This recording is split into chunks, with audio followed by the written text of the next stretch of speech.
And a lot of the research I do relates to financial planning, right? So we look at pretty much how people spend their money early in life and then later in life. This study, however, is a little different than what I have traditionally done in the past. So Dr. Jimmy Cheng and I, we sit right next to each other. We had this idea to look at loneliness in retirement, right? It's more of a psychology type study, but we weren't too really keen on the idea at first because it's very different than what we do, and we weren't really sure we could get this published in the financial planning space because it's psychology, right? It's not financial planning. And you know, one of the reasons why I was so compelled to do this study, so my wife's a pharmacist, and we know pharmacists, they stand back there, they do a lot of work, by the way, but she would oftentimes tell me stories about people who just pick up the phone and they would just call her for no reason. Or they would come by and they would just stop and they just want to talk. And then I was thinking, you know what, maybe they just want to talk to someone because there's no one at home to talk to. So they're pretty lonely. So we decided to pursue this idea. And you know, as luck would have it, things are kind of working out with this study. And I'll talk a little bit more about what the financial planning profession is doing, why this study was just timely. So the title of this paper is called Aging and Loneliness, Why Financial Advisors Should Help and Not. So for today's presentation, we have our outline. We'll go through the introduction, a review of literature. We'll talk about the theory that is guiding the study.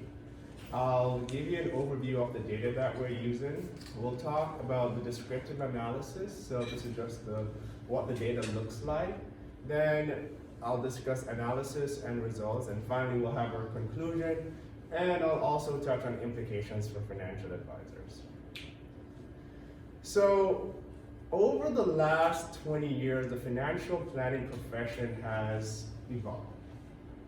We've gone from a profession that was primarily focused on selling products to one that is focused on being holistic, helping people in all the financial areas of their life. So we help with investment management, estate planning, taxes, retirement, planning for kids' education, among many other things. Now, at Winthrop, we have a CFP board registered program here. So the CFP board, the Center for Financial Planners, this is somewhat of a governing body that helps to oversee one of the primary certifications that we have, which is the CFP certification. Now, every 5 years or so, they put out a list of topics in things that they deem are important for financial planners to know. Starting in March 2022, so this year, they have added a new topic called the psychology of financial planning. Hence why this study is so timely. So within the psychology of financial planning, we're looking at things such as behavioral finance, the values and attitudes of clients. We're also going to look at how to deal with clients when it comes to crisis situations, among other things, how to help clients deal with money conflicts. So this study is perfect. So the timing worked out to be just great. So, you know, some researchers have begun to look at elements of psychology within financial planning. Behavioral finance has been around for many years, starting in the 1970s, where we had two professors, Kahneman and Tversky. They won a Nobel Prize for their study. So that's been around, but we're now starting to look more at the client psychology per se, attitudes, behavior, dealing with crisis situation, etc. So we're going to focus on loneliness because this is one area that really hasn't been explored within financial planning. It's been explored in a lot of other fields, especially in psychology and medicine, but not so much in financial planning. So let's start out by talking about what is loneliness. So oftentimes, you know, people will use the term loneliness and social isolation as if they're the same thing, but they're really not. There are some differences. So social isolation refers to being physically separated from others. This is a term that we've come to be very familiar with since the start of the pandemic, right? Being isolated, you know. Loneliness, on the other hand, is more of a subjective state, so it's more of a mental state. So it's possible that you can be around people, but if you don't have that connection, that relationship, you can still be lonely. So it's the difference. So we, in the study, we're focusing on loneliness. So what has research shown us in the past? So individuals who are married have higher incomes, greater education, tend to experience lower levels of loneliness in life. And that makes sense, right? If you're married, you have a companion. If you have a higher income, greater education is often tied to a higher income, then you're able to afford to do things so that way you're more likely to have a social network and to be around people. We have found, however, that higher levels of loneliness is associated with living alone, right? Having poor health, right? So oftentimes when you have poor health, it's stressful. You may at times be withdrawn from others, right? Having a smaller support network and low quality of relationships. So once again, it's that idea that you can be around people, you can have relationships, but if the quality isn't there, if the connection isn't there, you can still be lonely. So much of the studies on loneliness have been done in the field of medicine, right?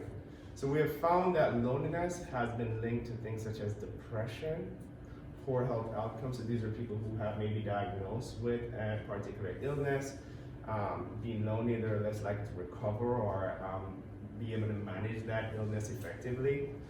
And just overall a decline in health. Having a small social network and infrequent participation in social activities has also led to people having unsatisfactory health outcomes.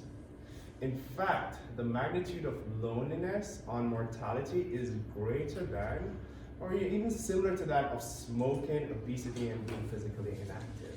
But yet, we don't talk about loneliness enough. So some studies have been done and they have found a positive correlation between women who indicate being lonely and developing breast cancer, right? Another study was done where they found that being loneliness has a negative effect on per individual's blood pressure, cortisol level, as well as their sleep patterns. It's also been shown to impact coronary complication among the elderly. So it's very, very interesting. It's just one of those things. You know, we've seen other studies that have shown that individuals who went through a bypass surgery, they were given a survey and asked, do you feel lonely? And those who indicated feeling lonely had a much lower survival rate, right? So having those meaningful relationships is important within our life, right? So, you know, when it comes to meaningful and quality relationships, you know, research has shown that, you know, with age, the quality of relationship we have, it does improve.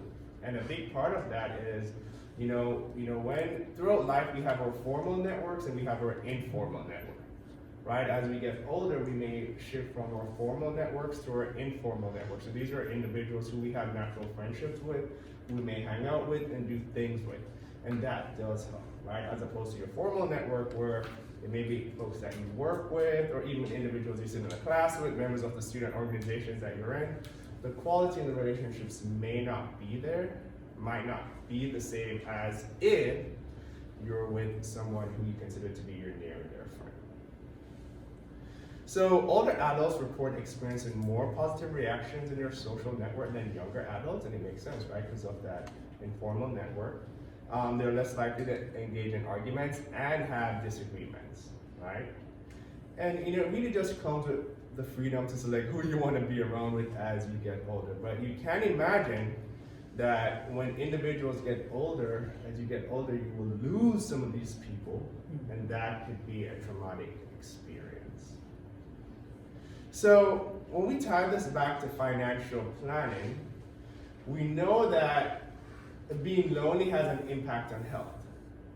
Healthcare costs is expensive, right? In fact, healthcare inflation outpaces regular inflation, right? And if anyone has listened to the news this morning, year over year, our inflation is about 7.5% right now.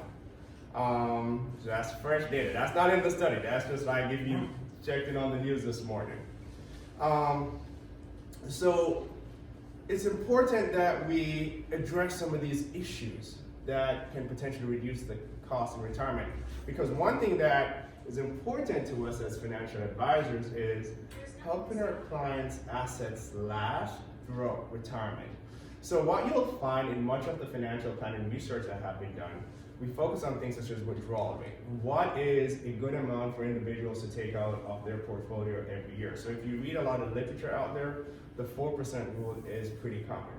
We also focus on things such as what products can we use to enhance an individual retirement, such as how well will the annuity fit into someone's portfolio. We may even look at things such as using a home equity line of credit or life insurance with a cash value portion, and these different things, because we care about individuals not depleting their assets in retirement, right? So if you can live off your assets throughout retirement, then that is what we consider to be successful.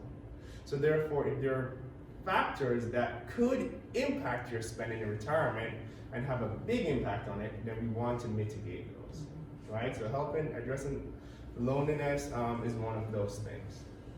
So remember earlier I told you about my wife, who's a pharmacist in Peoplewood either. Well, as a financial planner, we're in a position to where we might be one of the few individuals there in a person's life who they trust. So we can actually reach out to them, contact them, right? So we're in a good position to help them. So there are things that we can do to reduce loneliness among individuals.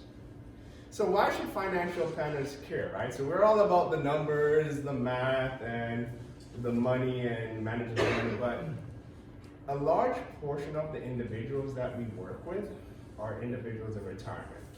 So over the last 40 years, there's been a shift from defined benefit plans. So defined benefit plans are like pension plans, right? So you work for a company for so many years. When you retire, they're like, okay, we're going to pay your particular income. That has somewhat shifted, actually shifted dramatically over the last 40 years to now we have what's known as a defined contribution plan. So many people have heard of a 401k plan. So you need to save money.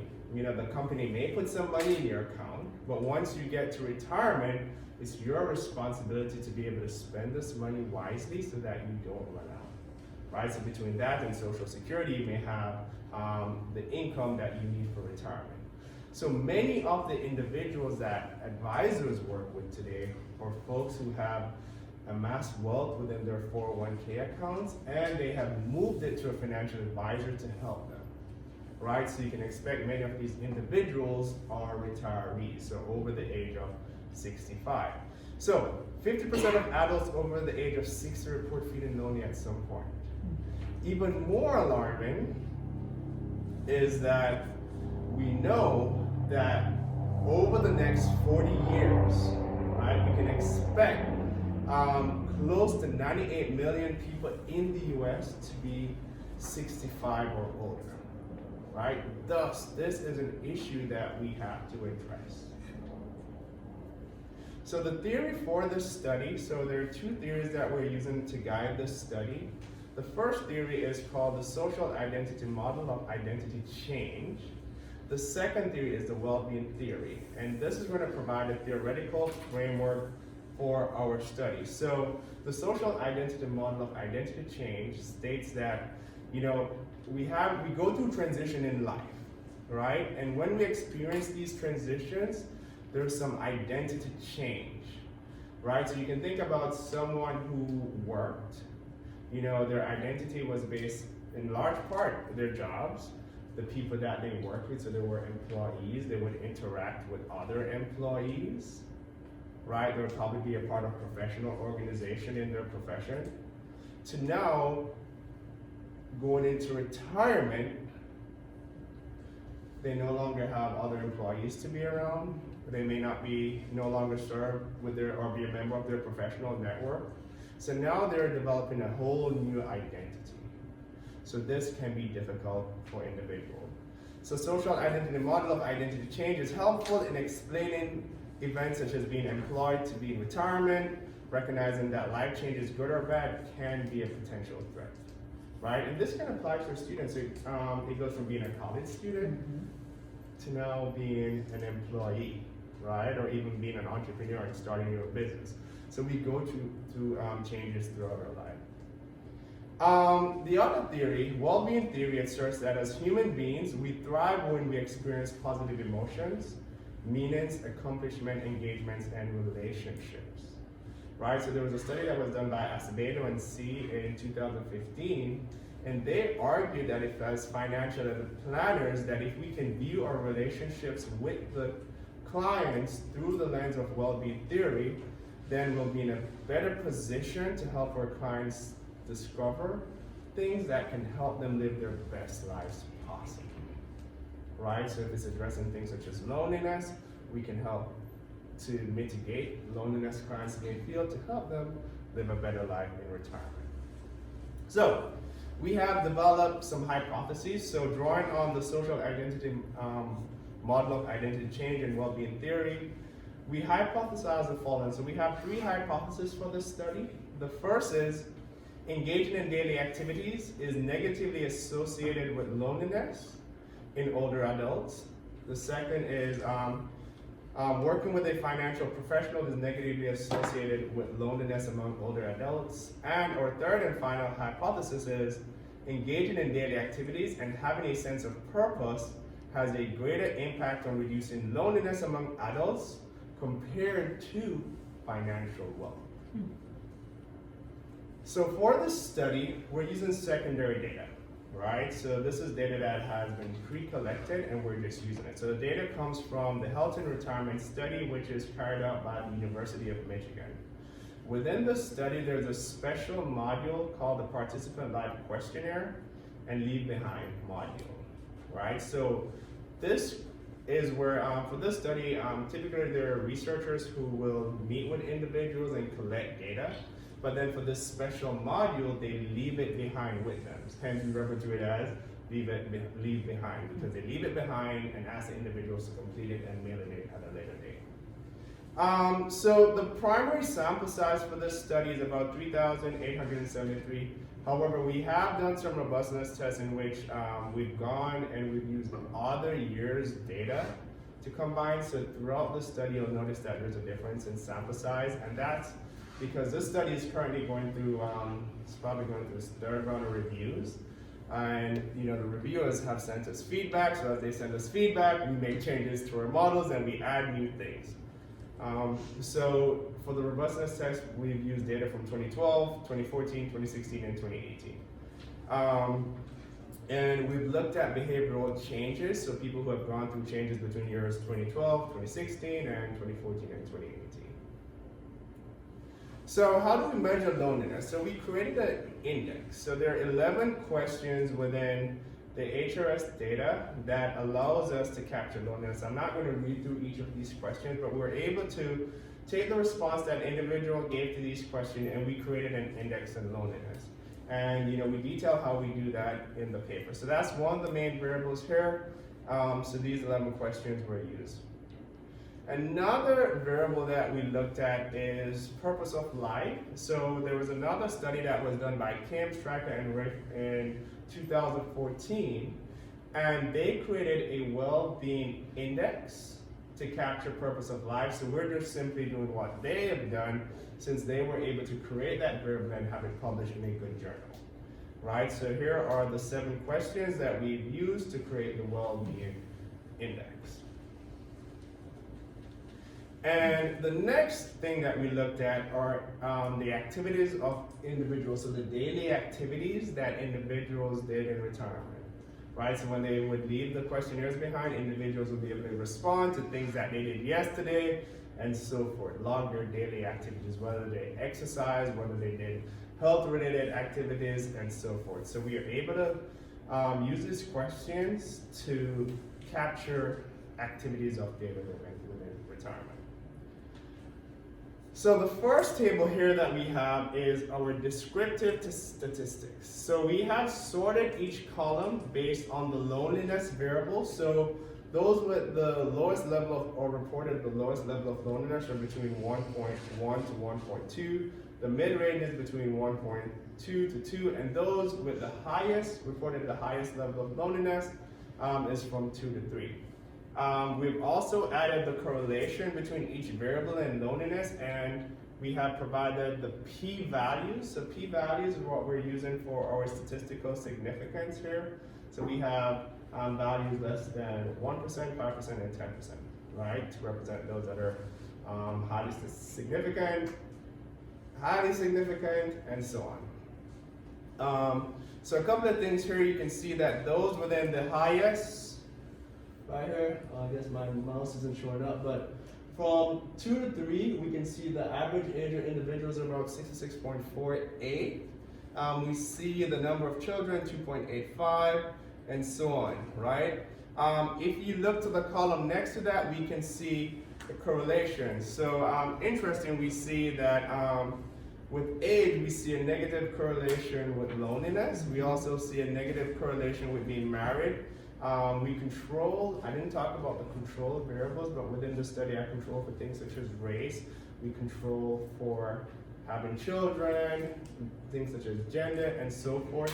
We see that being white, you're less likely to feel lonely in retirement. And of course, having a purpose in life, you're less likely to feel lonely. And then of course, we added some of the other variables of in daily activities. These are all dummy, we refer to as dummy variables, so they're binary variables. So it's one, either one you did it, or 0 you did not do it, all right? The activities. This is our descriptive statistics for 2 other variables, primary variables that we're looking at in the study for loneliness and purpose of life. So we just added this in a separate table. All right. So this table is very tiny. Usually I would not do it, but thanks to modern technology, I can actually expand the slides and so forth, right? So we have 4 models here. Each of these models represents an ordinary least squares regression. So it's an OLS regression, right? So we're using an OLS regression because we have a continuous variable. So loneliness is a dependent variable and it's continuous. So we're using an OLS regression for this. So it's a basic regression, nothing overly fancy, right? But it's enough for us to get the job done. So, you know, a lot of the results here are going to be very similar to what we saw with the correlation, right? So for instance, we see that there's a negative relationship between age and loneliness. However, we added age squared. So age squared is going to help us to identify that the relationship is not a linear one, not a direct one. So at some point in life, individuals start to feel lonely, right? So that's the importance of having age squared into this regression. But that's not the primary focus. So these are our control variables, so they're not the primary focus of our study, but I think that's something that's definitely worth highlighting. Down here we can see our purpose of life, right, to what we use to capture well-being. And we do see that those who have a sense of purpose in retirement are less likely to feel lonely throughout retirement, and this is highly significant. We have also, in this model, we ran the same regression, except that we have included activities of daily living, and we see that the results are similar to when it comes to purpose of life here. Right? So having a sense of purpose in retirement is important to reducing the level of loneliness. So it's important for advisors to help clients figure out what their sense of purpose is once they have transitioned. Can you show us which activities of daily living, because it only looks like 2 were significant there. The first one and there's 3. So activities of daily living. So we see things such as volunteering. So that's a quality activity. So if you're volunteering, that does help to reduce loneliness. Healthcare activities, right? It is positively associated with loneliness. So this is things, so if you do have to do health activities, so maybe you have to go see your doctor, maybe you have to go get a particular treatment. These can be lonely experiences, right? So if there are clients who you know are going through these things, then it's important that you try to reach out to them and stay in contact with them, right? Or even help them come up with ideas for them to do things that will help them feel less lonely. We see things such as socializing, of course, being negatively associated with this. Yes. There's a category for men on the top. Does that mean like men are most likely to be lonely than women? Yes. So This is a control variable, so yes, men are more likely to feel lonely than women, and this is actually confirmed. Well, this is just our control variable, but I didn't go through why we included each of these variables in our control, but it was because of prior research has shown that we don't deal with loneliness well, right? So the effects of it is much greater on us than it is for women. So basically, we crave good relationships. Yeah. And I wonder if men engage or less in some of these activities of daily life, like volunteering, like, Yes. So it's making sure they go out of their way to socialize with others, things like that, right? exactly right. So we There's probably a gender effect there as well. Definitely a gender effect. Right. Excellent. So we also did the cross-wave analysis, and I'm not going to spend too much time on this, but basically with the cross-wave analysis, so this is where we're looking at changes from 2012 to 2016. So for instance, maybe someone got married who was single in 2012, but they got married in 2016, or they had a child in 2012, they lost that child. And basically what some of the results found is that those who, for instance, if someone got married, right? For instance, you went from being single to married, then things change, right? So you're less likely to feel lonely. Losing a child is one of those things that also impacts retirement, also impacts that level of loneliness, which I didn't highlight before. But it's one of those variables that was also significant, right? And there we have some other tables, but I didn't include it in this presentation. I'm going to go back a slide because I want to show you all something. So at the very bottom of our study, I have an R-squared, right? So R-squared is pretty much telling us how well the model fits. Now the R-squared for this is pretty low, right? And that's not uncommon for a lot of studies in our field. The more variables we include, the higher the R-squared was. So when you're doing your analysis, the more variables, the higher the R-squared will be, right? It doesn't necessarily mean that you're including all the right variables, but more variables we add, the better, right? But it really just is a good measure of fit. So when we include purpose of life, we do see a much higher R-squared, right? So it's a better fit for our study. Okay, we're running out of time here. So our next hypothesis, right? So we confirmed our first hypothesis, which is engaging in daily activities does reduce loneliness. So our next hypothesis was whether or not working with a financial advisor, is going to reduce loneliness. Now, because we're using secondary data, we're not able to essentially go out and say, hey, are you specifically working with a certified financial planner? So what we had to do was to use a proxy variable. So there's this question in the study that says, have you given permission to a banker, lawyer, broker, or a financial advisor to be able to share your information with family members or friends, right? So typically that shows like, is someone doing a little bit more than just giving advice, but they're being a bit more comprehensive in nature, right? So it's not a perfect variable by any means, however, it's what the data gives us. So here we're using this as a proxy variable. And what we see here is that working with a financial advisor, here we're using this variable, is negatively associated with feeling less lonely, right? So that does confirm things, right? However, it's a low significance, so there's more that financial advisors need to do. Moving on to our next variable, we wanted to look at whether or not having more money or engaging in meaningful activities of daily living was, which was better for reducing loneliness. And can y'all guess which one?